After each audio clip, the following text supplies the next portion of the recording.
राधे राधे। श्री हरिदास श्री कुंज बिहारी।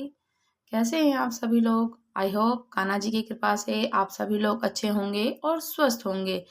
लाडले श्री जी के दर्शन कीजिए। श्री जी को आज मैंने ग्रीन कलर के वस्त्र धारण कराए हैं क्योंकि आज नवरात्रि का दूसरा दिन माँ ब्रह्मचारिणी का दिन है।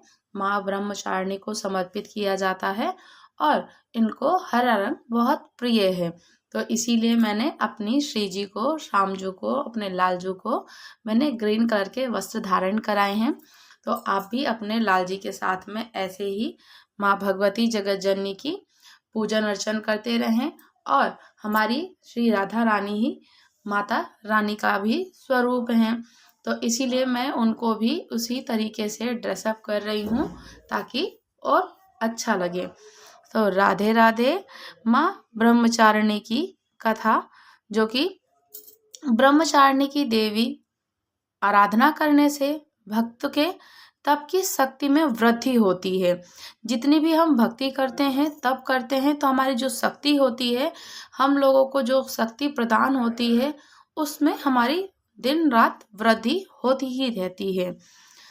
नवरात्रि के दूसरे दिन माँ ब्रह्मचारिणी की उपासना की जाती है और यहाँ पे ब्रह्म का अर्थ तपस्या है और चारिणी का अर्थ आचरण करने वाली, यानी कि तप का आचरण करने वाली देवी माँ। यह स्वरूप श्वेत वर्ण का है। माँ ब्रह्मचारिणी की आराधना करने वाले व्यक्ति को लंबी आयु और सुख सौभाग्य के साथ आलस्य, क्रोध, स्वार्थ और ईर्ष्या जैसी दुष्प्रवृत्तियां दूर होती हैं। वहीं अगर आप नवरात्र के दिन माँ ब्रह्मचारिणी की पूजा अर्चना कर रहे हैं तो आपको ये व्रत तथा कथा जरूर पढ़नी चाहिए। और इस व्रत की कथा क्या है? माँ ब्रह्मचारिणी के व्रत की कथा। पूर्व जन्म में ब्रह्मचारिणी देवी ने पर्वतों के राजा हिमालय के घर पुत्री के रूप में जन्म लिया। साथ ही नारद जी के उपदेश से भगवान शिव जी को पति के रूप में प्राप्त करने के लिए घोर तपस्या की। इस कठिन तपस्या के कारण इन्हें तपचारिणी अर्थात ब्रह्मचारिणी के नाम से जाना गया। 1000 वर्ष तक इन्होंने केवल फल फूल खाकर बिताए और 100 वर्षों तक केवल जमीन पर रहकर साग का निर्वाह किया। कुछ दिन कठिन उपवास रखे, खुले आकाश के नीचे वर्षा और धूप के घोर कष्ट सहे।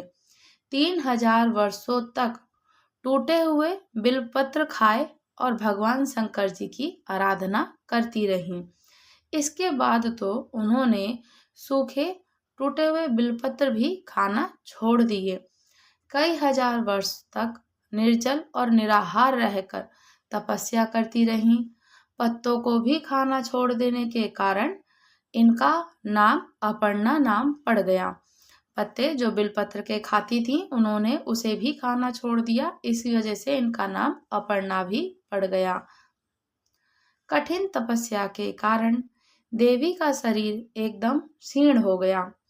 देवता, ऋषि, सिद्धगण, मुनि सभी ने ब्रह्मचारिणी की तपस्या को अभूतपूर्व पुण्य कृत्य बताया, सराहना की और कहा कि हे देवी, आज तक किसी ने इस तरह से कठोर तपस्या नहीं की है। ये आपसे ही संभव थी। आपकी मनोकामना परिपूर्ण होगी और भगवान चंद्रमौली शिव जी तुम्हें पति के रूप में प्राप्त होंगे। अब तपस्या छोड़कर घर को लौट जाओ।